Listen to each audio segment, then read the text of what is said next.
자, 오늘 봉독한 느헤미야서 1장 1절부터 5절의 본문으로 느헤미야 이야기 첫 번째, 기도하는 한 사람이란 제목의 하나님 말씀을 증거합니다. 오늘부터 저는 느헤미야의 이야기를 함께 나누고자 합니다. 느헤미야라는 사람은 잘 아시죠? 한 번도 뵌 적은 없으세요? 네.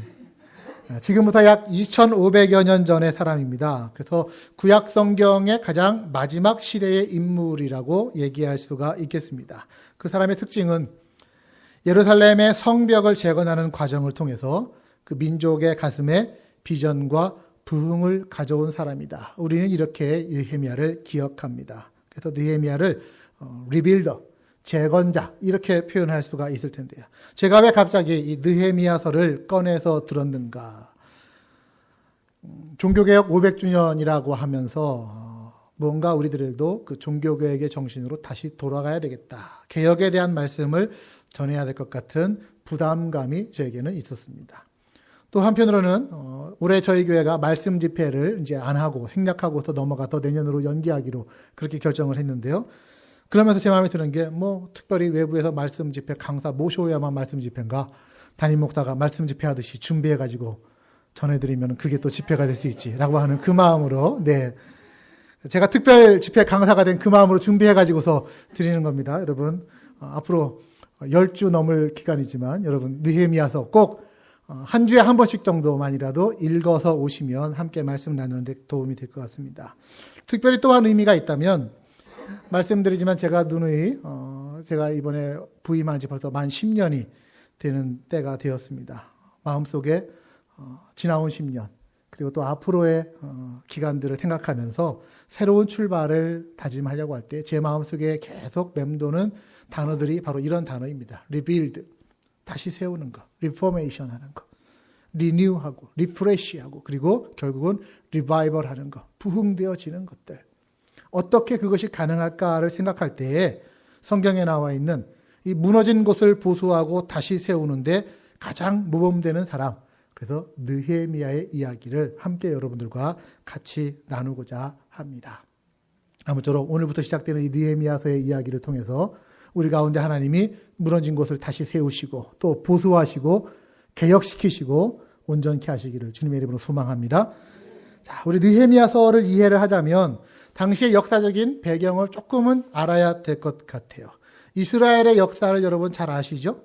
구약성경의 역사와도 마찬가지입니다만 구약성경 중에 맨 앞에 있는 창세기 1장부터 11장까지는 이스라엘의 역사가 아니라 모든 인류에 대한 가장 역사적인 배경이 되는 이야기를 담고 있다고 그래서 프리히스토리, 즉 원역사라고 이렇게 이름 붙입니다. 하지만 창세기 12장에서부터는 한 사람을 하나님이 선택하시면서 누구죠?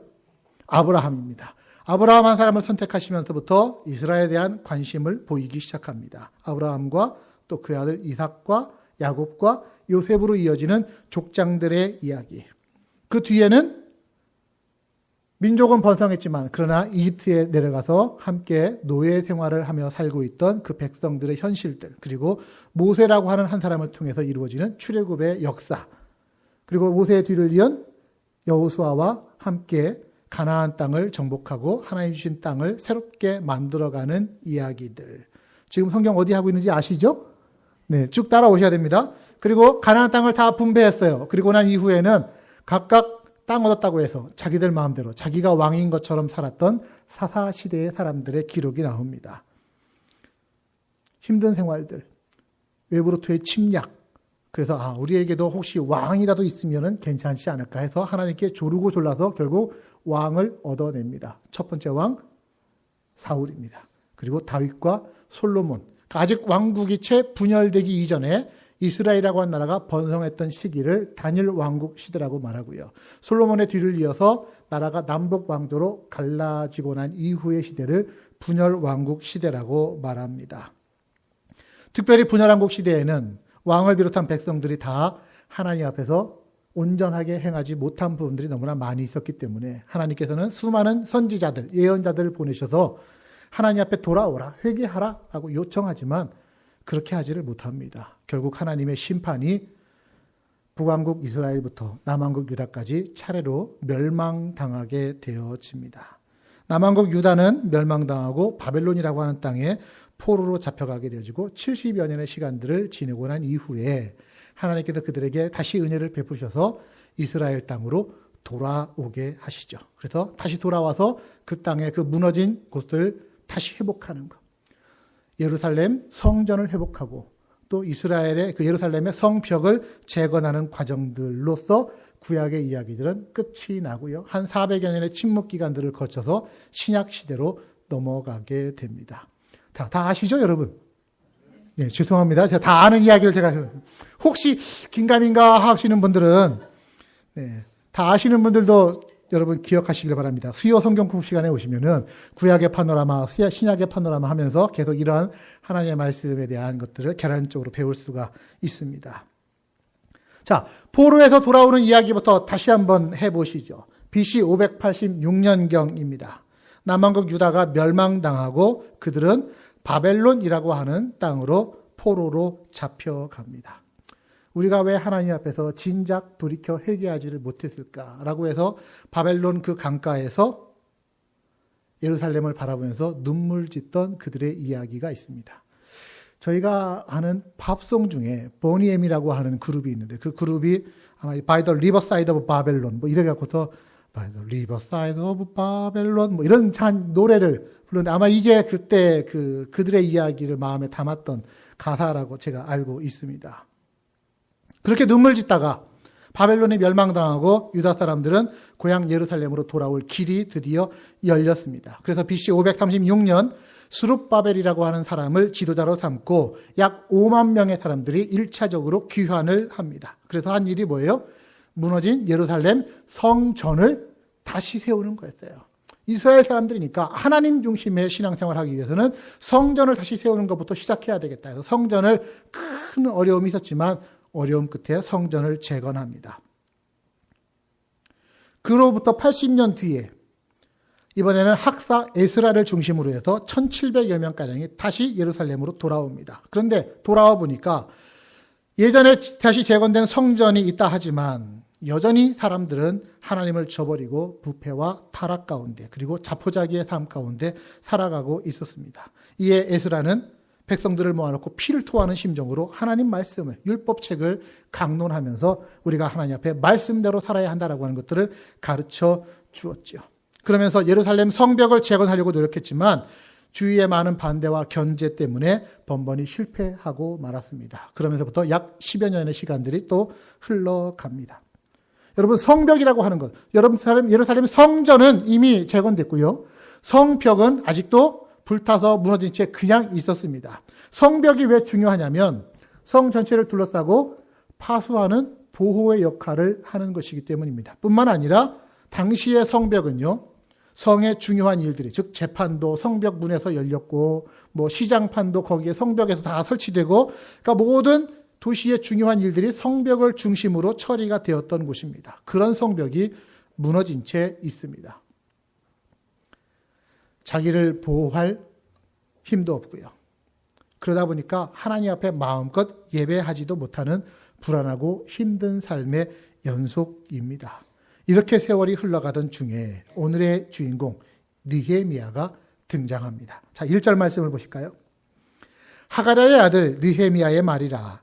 아닥사스다 왕 제20년 기스를 월에 내가 수산궁에 있었는데 어떤 분은 뭐 이렇게 알아들을 수 있는 말이 별로 없냐? 아닥사스다 왕은 누구고 기스를 월은 뭐냐? 수산궁은 뭐냐 하실지 모르겠습니다만 때는 BC 446년경의 일입니다. 페르시아 당시에 그 고대 근동을 지배하던 최강대국 페르시아의 아닥사스다 왕이 다스리고 있었습니다. 이 아닥사스다 왕은 누구냐면은 우리가 아는 에스더 아시죠? 예, 페르시아의 왕비였던 에스더. 그를 왕비로 맞이한 왕이 아하수에로 왕이에요. 아하수에로 왕의 아들이 바로 아닥사스다 왕입니다. 그때의 일입니다. 느헤미야는 바벨론에서 포로로 잡혀가 있던 부모에게서 태어난, 즉 바벨론에서 태어난 포로 이민 2세대입니다. 그때 그가 페르시아의 왕궁이었던 수산궁에 있었다라고 합니다. 수산궁이 오늘날 어디냐면요. 우리 지도를 한번 보여주실까요?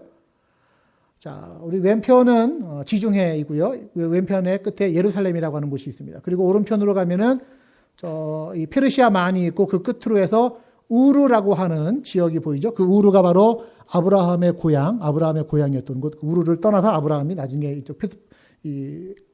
이쪽 가나안 땅으로 왔는데요. 그 위를 보시면은 수사라고 되어 있는 곳이 있죠. 그 수사가 바로 성경에 나오는 수산궁입니다. 페르시아의 옛 수도에 해당하는 지금의 이란의 접경 지역에 있습니다. 여기서부터 나중에 지금 이 경로가 이 느헤미야가 다시 예루살렘으로 돌아간 경로의 그림이거든요. 수산궁에 있었던 느헤미야. 그런데 1장 마지막 절에 보니까 그는 왕의 술관원이 되어 있었다라고 말합니다. 왕의 술관원. 그러니까 술 따르는 사람이에요. 술 따르는 사람? 웨이터였구나 생각하실지 모르지만 그게 아닙니다. 여기서 술 따르는 사람은요, 일종의 비서실장 같은 개념입니다. 왜냐? 당시 고대에는 그 왕을 향한 암살이 엄청나게 많이 있었습니다. 그런 위험 속에서 왕 앞에 나오는 모든 음식과 음료들을 사전에 검사할 수 있는 자격과 권한, 의무를 가지고 있는 사람이 이 컵비어러였던 거예요.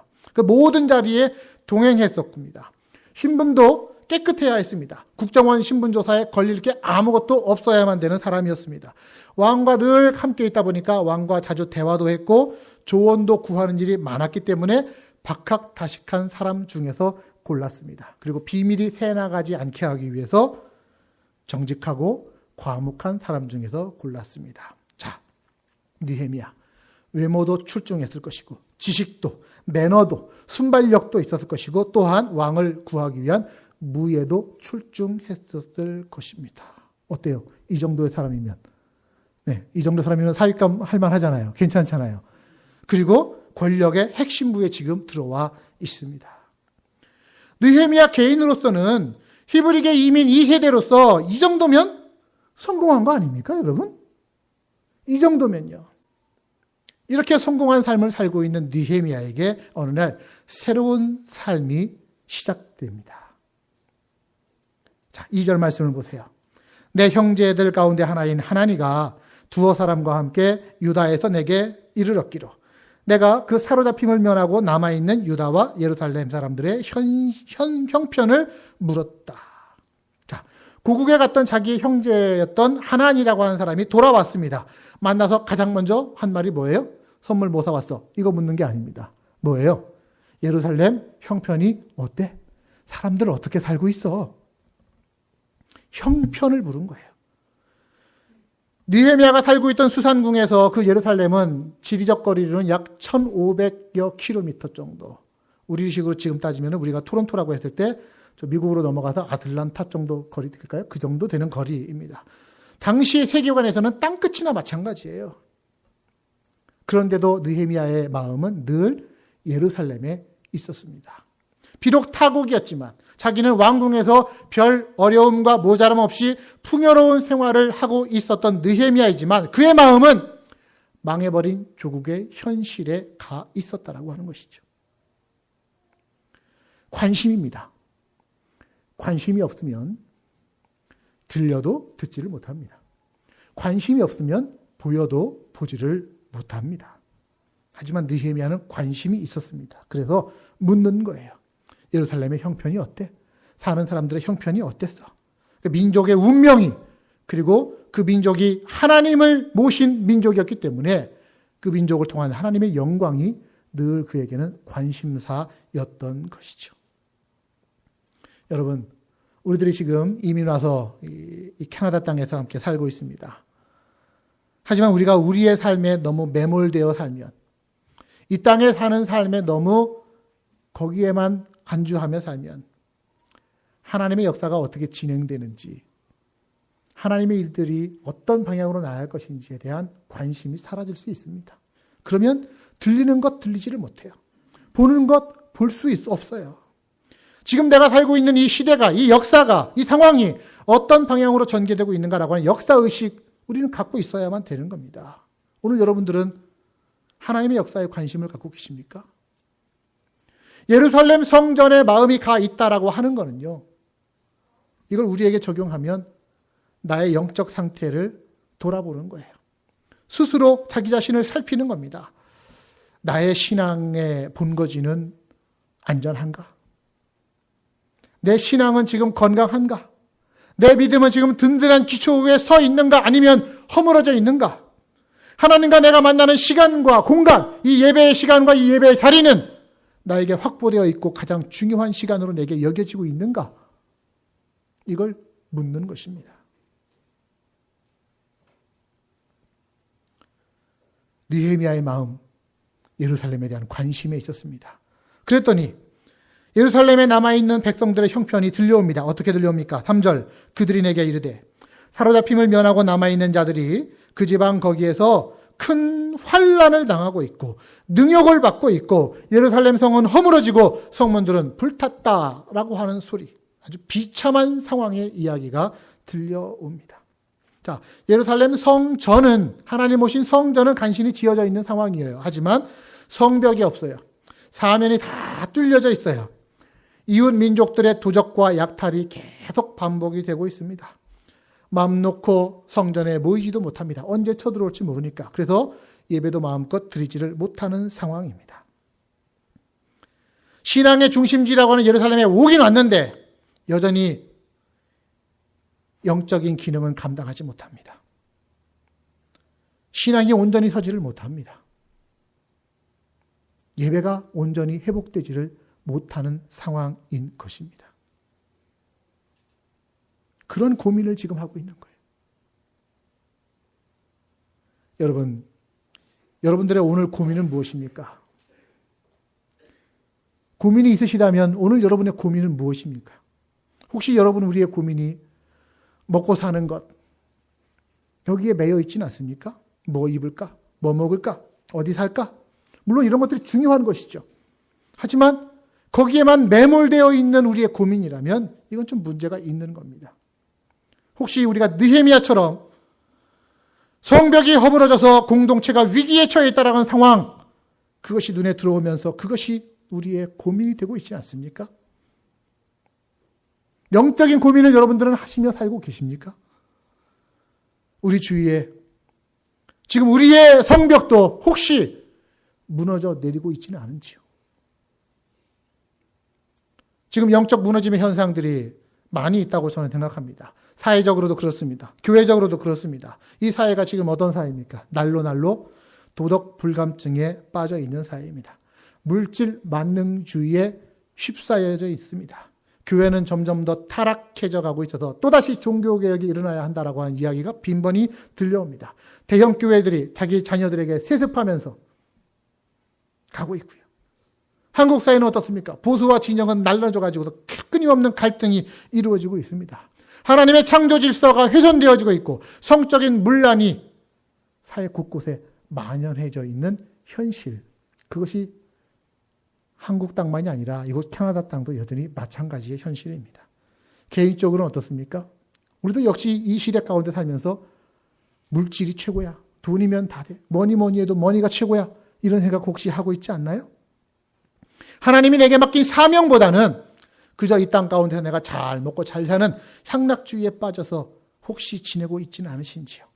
말씀과 기도라고 하는 그 신앙생활의 두 바퀴는 잃어버린 채 먹고 마시고 즐기고 누리자라고 하는 그런 생활의 패턴으로 살고 계시지는 않으신지요? 오늘 우리의 신앙은 어떻습니까? 이 바울 선교교회의 영적 근간이 되고 있는 토대와 성벽들은 안전한가요? 제대로 세워져 있습니까? 우리가 자기 자신을 좀 진단할 수 있기를 원합니다. 이 교회를, 내 신앙의 기초가 되는 이 교회를 우리가 진단할 수 있기를 원합니다. 주일날 모여서 드리는 예배 인원, 제가 보니까 10여 년 전이나 크게 다름이 없어요. 하지만 수요일날 예배 참석하시는 분들은 근근히 명맥을 유지합니다. 새벽 기도회는 더 말할 것도 없고요. 모이는 것들이 싫어지고 있는 시대. 신앙에 대한 관심이 식어지고 있는 시대 아닌가요? 여러분에게는 이런 부담감들이 없으십니까? 부담감이 곧 사명이라고 하는 말이 있습니다. 부담감이 사명이다. 예배당 들어오는데 휴지 한 조각이 떨어져 있습니다. 누가 이렇게 청소를 했어? 누가 휴지 떨어졌어? 하면서 쓱 지나갑니다. 누군가 줍겠지 하는 겁니다. 그는 그 부담을 사명으로 여기지를 않은 것이죠. 하지만 부담감이 사명이신 분들은 보면은 휴지가 떨어졌네? 주우면 되는 거예요. 깨끗하게 할 수 있는 거 아닙니까? 무언가 자꾸 내 마음에 눈길이 자꾸 뭔가 쏠립니다. 그것은 거기에 나를 향한 하나님의 사명이 있기 때문이에요. 그래서 내 눈에 들어오는 거예요. 그래서 내 귀에 들려오는 거예요. 귀 닫고 눈 감고 그렇게 살면 우리는 아무런 부담감 느끼지 않고 그냥 누릴 수 있겠죠. 그러나 눈을 떠야 되는 거 아닙니까? 개인적인 얘기이기 때문에 좀 조심스럽습니다만 제가 오늘 여러분들과 이야기를 나눕니다. 2주 전에 목적헌금이라고 해서 특별 목적헌금이 하나 들어왔습니다. 그 내용을 보니까 교회 출입문에 앞뒤 출입문이 있는데 그 뒤에 출입문에 금간 유리창을 보수하기 위한 목적헌금이 들어왔습니다. 그걸 이렇게 보면서 마음에 많은 생각이 들었습니다. 아마 예배당을 출입하다가 그 금간 것이 눈에 들어왔겠죠. 부담이 느껴지셨겠죠. 깨끗한 유리창으로 바꿀 수 없을까? 어떻게 하면 될까? 그것도 본인이 그거에 대한 헌금을 한 겁니다. 목사인 저도 알고 있었어요. 알고 있었지만 제가 기억해 보니까 아마 저 오기 전부터 금가에 있든지 그랬던 것 같아요. 그러려니 하고서 지나갔던 것들입니다. 하지만 그분에게는 그것이 그러려니가 아니라 거룩한 부담감으로 다가온 것입니다. 부담을 사명으로 느끼며 내가 감당해야 되겠다라고 하는 그 마음. 오늘 느헤미야가요. 자기 시대 가운데서 자기 형편 가운데서 성공한 사람입니다. 부러울 것이 없는 사람입니다. 하지만 그는 성공에 빠져서 무감각해 살아가지를 않았습니다. 감정이 메마르지도 않았습니다. 자기 민족의 영적 현실에 대해서 강 건너 불구경하듯이 거긴 먼 나라인데 우리 조국 망해버린 조국인데 이렇게 얘기하지 않았습니다. 느헤미야라고 하는 이름의 뜻이 God comfort, 하나님이 위로하신다라고 하는 뜻이래요. 하나님의 위로하심을 마음에 받아서 자기 또한 하나님의 위로자가 되어서 민족의 아픔을 위로하고자 하는 그 부담이 느헤미야의 가슴 가운데 불타오르기 시작한 것이죠. 여기서부터 하나님의 일이 시작되었습니다. 그럼 부담만 느끼면 되느냐? 그렇지 않죠. 부담을 느낀 이후에 느헤미야가 가장 먼저 한 행동이 뭔지 아십니까? 바로 기도하는 거였습니다. 기도하는 것. 4절 본문을 보십시오. 내가 이 말을 듣고 앉아서 울고 수일 동안 슬퍼하며 하늘의 하나님 앞에 금식하며 기도하였다.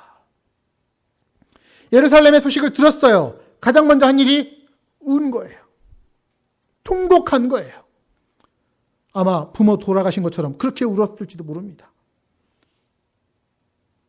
느헤미야는 영적 현실 때문에 울었습니다. 여러분은 오늘 무엇 때문에 우십니까? 그 사람이 무엇 때문에 웃고 무엇 때문에 우는가를 알아보면 그의 관심을, 그의 가치를, 그의 인격을 우리는 알 수 있습니다. 혹시 어떤 사람이 웃는데 남의 실수, 남의 실패를 보면서 웃어요. 깨소금 맛이다. 잘 됐다. 잘난 척하더니 잘 됐다. 그 사람의 인격은 그거예요.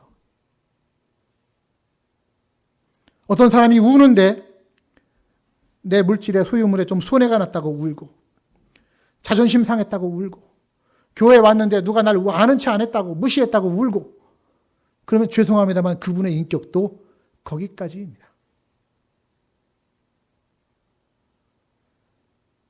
오늘 여러분의 웃음과 기쁨의 이유가 뭡니까? 여러분이 웃으신다면 무엇 때문에 여러분은 웃으시면서 기뻐하시면 무엇 때문에 기뻐하십니까? 하루 일과를 마치고 쌓아둔 돈통에 수북한 것으로 기뻐하십니까? 여러분이 오늘 근심하신다면, 염려하신다면 무엇 때문에 염려하시고 근심하십니까? 가정 문제입니까? 자녀 문제입니까? 취업? 돈? 사업? 느헤미야의 마음을 여러분 기억하십시오. 멀리 떨어져 있는 자기 조국 이스라엘의 성벽이 무너져서 백성들이 고통당하고 있는 소식에 수일 동안 슬퍼하며 울던 느헤미야의 마음을, 저는 그 마음이 오늘 우리들의 마음이 되기를 원합니다. 성벽이 무너진 걸 알고서 수일 동안 우는 가치관이 우리에게 있기를 원합니다. 나의 영적 기반이 흔들리는 걸 보면서 이래서는 안 되는데, 이게 흔들리면 안 되는데 하면서 그 자리에서 무릎 꿇을 수 있는 우리의 심령이 될 수 있기를 원합니다. 신앙이 식어가고 있음에 대해 통곡할 수 있는 믿음의 가치관, 그것을 여러분들은 가지셨는지요? 혹시 여러분은 누군가의 영혼이 불쌍해서 울어보신 적 있으십니까? 하나님의 사람들은요, 영혼을 사랑하는 사람들이고 그 영혼이 불쌍해서 우는 사람들이었습니다. 선지자 예레미야, 눈물의 선지자라고 하는 별명이 붙어있죠. 그는 자기 민족이 하나님을 잃어버리고 사는 것에 대해서 너무나 애통하면서 그 백성을 향하여 눈물을 흘리면서 하나님의 예언을 선포했던 사람입니다. 우리 하나님은, 우리 예수님은 어떤 분이십니까? 죽을 수밖에 없는 우리 인간의 영혼을 향해서 통곡하시면서 내가 나서야 그들이 구해진다 하고서 친히 우리 인간의 육신을 입고 이 땅에 오신 분, 그분이 바로 예수 그리스도 아니십니까? 우리는 그분을 우리의 구주라고 믿고 따르는 것입니다. 자, 하나님이 내 마음에 어떤 영적 부담을 줄 때 엎드려 통곡할 수 있는지, 저는 오늘 여러분들이 그리스도인이 돼 많이 우는 그리스도인들 되시기를 바랍니다. 눈물이 살아있는 그리스도인들 되시기를 바랍니다. 신앙생활은요, 통곡이 있어야 되는 거예요. 눈물이 있어야 되는 거예요. 교회 생활하면서 눈물을 흘리지 않는다는 것. 내 받은 은혜에 대해서도 감격하며 감사하며 눈물 흘리지만 때로는 지금 내가 처해 있는 이 영적 현실의 아픔 때문에, 누군가의 영혼의 불쌍함 때문에 눈물 흘릴 수 있어야 되는 것입니다. 그 무너진 현실을 끌어안고 눈물로 부르짖으면서 기도하는 그 마음, 하나님은 그 마음을 받아주시기 때문입니다. 부디 고상하게 예수 믿으려고 하지 마시고요, 우리 진실되게 믿으시되 눈물의 신앙인들 되시기를 주님의 이름으로 축복합니다. 울 수 있어야 되는 거예요. 그런데 이 느헤미야의 눈물은요, 그냥 단순히 감상적인 눈물이 아니었어요. 울고 나고 시원하게 잘 울었다 뭐 이러고 끝나는 눈물이 아니었어요. 만약에 우리가 운다고 해가지고서 문제가 다 해결되면은, 그러면 우리에게 문제는 없죠. 왜? 울어제끼면 되니까요. 그러나 느헤미야는 울고 슬퍼하는 것으로 끝나지 않았습니다. 울 뿐만 아니라 보니까 느헤미야는 하나님 앞에 금식하며 기도했다고 합니다. 금식하며 기도, 금식기도. 금식기도 해보신 적 있으시죠? 아직도 해보신 적 없으신 분 계십니까? 예. 소화 안 돼서 하는 거 말고요. 네. 밥맛 없거나 귀찮거나 혹은 뭐 병원에 검사 받으러 가야 되기 때문에 굶는 거, 이거는 금식이 아니라 굶식입니다. 굶식. 굶식 말고 금식. 애통하는 마음으로, 간절한 마음으로 금식하는 것. 금식 기도는요, 밥을 안 먹는 게 중요한 게 아니에요. 기도한다라는 그 자체가 중요한 겁니다. 가장 절박한 형태의 기도입니다. 밥 먹을 시간까지 아끼면서 기도하겠다, 이게 아니에요. 전적으로 기도했다라는 것이고요. 의례적인 기도가 아니라 그 기도에 자기 영혼과 자기 마음과 자기의 심정을 싣고서 기도하겠다라는 것이 바로 금식 기도의 자세입니다. 여러분, 금식 기도 하실 수 있기를 바랍니다. 나라를 위해서 금식하며 기도해 본 적이 없다면 나라를 사랑한다라는 말 함부로 할 수 없습니다. 교회를 위해서 금식하며 기도해 본 적 없으신 분들이 교회를 사랑한다라고 어떻게 말할 수 있습니까? 형제 자매를 위해서 금식하며 기도해 보지 않으면서 그를 사랑한다? 말할 수 없는 거예요.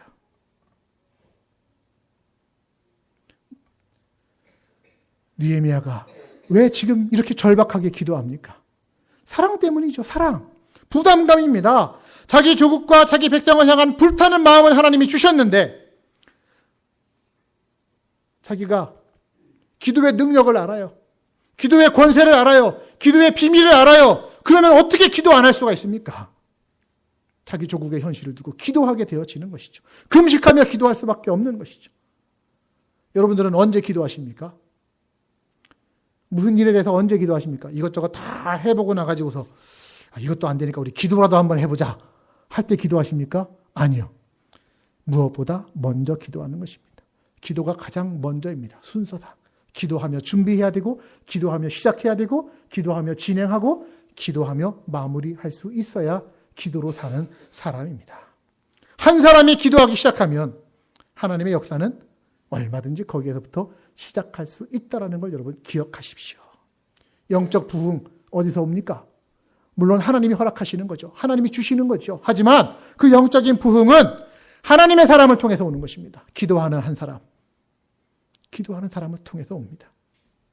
오늘 본문에 나오는 느헤미야 한 사람을 통해서 성전이 재건되고 이스라엘이 영적으로 부흥되는 거룩한 역사가 일어났던 것처럼 오늘 이 자리에 모신 우리 모두 한 사람 한 사람을 통해서 그런 하나님의 영적인 부흥이 일어나기를 저는 간절히 소망합니다. 회복되어지는 역사가 나타나는 거예요. 한 사람이 그래서 중요한 겁니다. 모세 한 사람이 100% 헌신하니까 출애굽과 광야 생활의 기적과 놀라운 역사가 나타나지 않았습니까? 시골의 한 마을의 처녀 마리아가 하나님의 말씀 앞에 순종하며 헌신했더니 그것 때문에 자기가 죽을지도 모르는데 헌신했더니 결국 하나님의 아들이 이 세상에 오는 통로가 되었습니다. 어부 베드로 배운 것도 없는 사람입니다. 그러나 그가 하나님 앞에 헌신했더니 성령을 통해서 초대교회에 3,000명이 넘는 사람이 한꺼번에 회개하게 되는 거룩한 역사들도 나타났습니다. 종교개혁 500주년이라고 했죠? 500여 년 전에 누가 종교개혁을 일으킵니까? 누가 해야 됩니까? 다들 심각한 상황들을 알고 있었지만 머뭇머뭇대고 있을 때에 제가 하겠습니다. 내가 나서야 되겠습니다. 하나님 내 마음에 용기를 주십시오 하면서 기도의 무릎을 꿇었던 사람 루터, 쯔빙글리 아니 여러 사람들이 함께 그 일들을 감당해 나아갔습니다. 기도하는 사람을 통해서 하나님의 역사는 일어나더라는 것이죠. 사랑하는 바울성도교회 성도 여러분, 이스라엘 백성들이 포로에서 돌아왔을 때요, 어려움들이 많이 있었습니다. 내부적으로도 어려웠어요. 오랜 포로 생활 이후에 주어지는 그런 익숙하지 않은 자유 때문에 서로 분열과 다툼과 갈등이 그 안에 계속해서 일어났습니다. 또한 외부적으로도 어려웠습니다. 이방인들의 공격을 방어할 능력이 없습니다. 성벽이 무너져 있던 거예요. 쓰러지고 불타고 황폐해 있었기 때문에 그들은 패배감 가운데 자괴감 가운데 살았습니다. 내가 이러려고 예루살렘에 돌아왔나? 이 생각을 하고 있었던 것이죠. 그런 시기에 느헤미야 한 사람이 백성들을 격려하며 성벽 쌓는 일을 시작해서 결국 수많은 반대와 역경에도 불구하고 그 성벽을 재건하게 된 것이 느헤미야서의 기록입니다. 성벽이 재건되는 건 단순히 삶의 터전을 지키는 방어벽이 형성됐다 정도가 아니에요. 그 일을 통해서 영적으로 큰 평안이 그들에게 임하게 되면서 영적 부흥 운동이 일어났습니다. 말씀 앞에 바로 서자라고 하는 회개와 회복 운동이 일어났습니다. 나아가서 예수님 오시기 전까지 메시아의 오심을 준비하는 신앙 공동체의 기틀이 거기서부터 마련되기 시작한 것입니다. 결국 가장 어려운 시기지만 쉽지 않은 일을 감당하면서 백성과 민족에 선한 영향력을 끼쳤던 느헤미야. 그 느헤미야를 보면서 오늘 우리들도 이 시대에 느헤미야와 같은 사람, 느헤미야와 같은 섬김이 필요하다는 것을 느끼기에 저는 오늘 느헤미야서를 펼쳐 들었습니다. 이 느헤미야서가 한동안 우리의 주제가 되기를 원하고 그걸 통해서 우리의 가정이나 우리 교회나 이 사회에 무너진 곳들이 새롭게 보수될 수 있는 그 시작이 오늘 우리의 기도에서부터 출발할 수 있기를 소망합니다. 누가 그 일을 합니까? 누가 합니까? 내가 하는 거예요.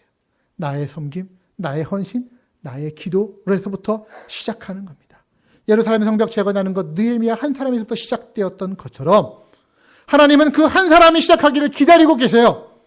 한 사람이 먼저 불을 당기면 그 작은 불꽃을 그냥 두지 않으시고 거기에 섭을 더하시면서 결국 그 작은 불꽃이 큰 불을 일으켜서 시대를 밝히게 하실 줄로 믿습니다.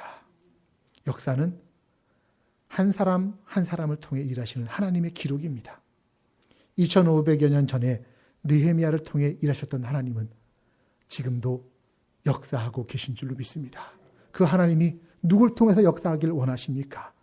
하나님께 마음을 합하고 내 손과 발을 하나님 앞에 내어드리면서 하나님에게서 뜨거운 마음에 불을 받고 그 불로 자기 자신을 불태우고 다른 생명에까지 나누어 주면서 하나님의 큰 불을 일으키기를 원하는 사람, 거기에 헌신하고자 하는 그 한 사람을 하나님은 오늘 찾고 계십니다. 여러분들이 하나님의 일하심을 오늘 볼 수 있기를 원합니다. 하나님은 오늘도 일하고 계세요. 내 마음 안에서 역사하고 계십니다. 빌립보서 2장 13절의 말씀을 들으십시오. 너희 안에 행하시는 이는 하나님이시니, 너희 안에 행하시는 이는 하나님이시니, 지금 내 마음에 거룩한 부담을 일으키시는 분 역시 하나님이시니, 그는 자기의 기쁘신 뜻을 위하여 너희에게 소원을 두고 행하는 분이시다. 하나님이 기뻐하시는 소원을 내 마음에 두시고 그거를 움직이게 하십니다.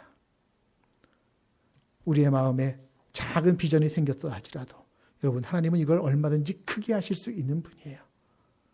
우리의 삶을 향한 하나님의 비전은요, 결코 우리가 이곳 캐나다 땅에서 피더브로 지역에서 그냥 내 한 목금, 내 가정 잘 먹고 잘 사는 걸로, 후손이 조금 잘 되는 걸로, 이걸로 끝나는 게 아닙니다.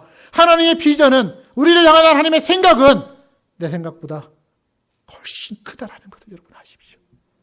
하나님의 기대는, 하나님의 꿈은 훨씬 큰 꿈을 하나님 지금 꾸고 계시면서 우리의 마음에 그 불을 당기고 계시는 거예요. 여러분에게 하나님 안에서 품는 기도의 제목이 있기를 원합니다. 그냥 내 한 욕심 이것이 아니라 하나님, 이 교회가, 하나님의 교회가, 하나님 우리의 신앙을 통한 이 시대의 신앙이 어떻게 바로 서야 되겠고 어떻게 회복되어야 되겠는지요. 무너진 곳 많지 않습니까?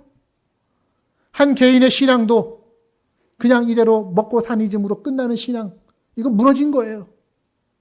우리 이민사회의 아픔들, 갈등과 분열들, 교회가 아직 온전히 교회되지 못하는 모습들, 무너진 겁니다. 무너진 신앙, 무너진 예배, 무너진 교회, 하나님은 바로 세우기를 원하십니다. 누가? 내가 기도하면서부터 그 일을 시작하기를 원합니다. 기도하면 됩니다. 여러분 믿으세요? 기도하면 됩니다. 기도하면 하나님께서 일을 행하십니다. 하나님의 일은요, 기도하지 않은 채 진행되는 일이 하나도 없었어요. 문제에 대해서 고민하는 걸로만 그치지 마십시오. 우리에게는 문제를 해결할 능력이 없습니다. 죄송하게도. 그러나 통곡하는 심정으로 하나님 앞에 엎드려 기도하면 이것이 출발점이 될 것입니다.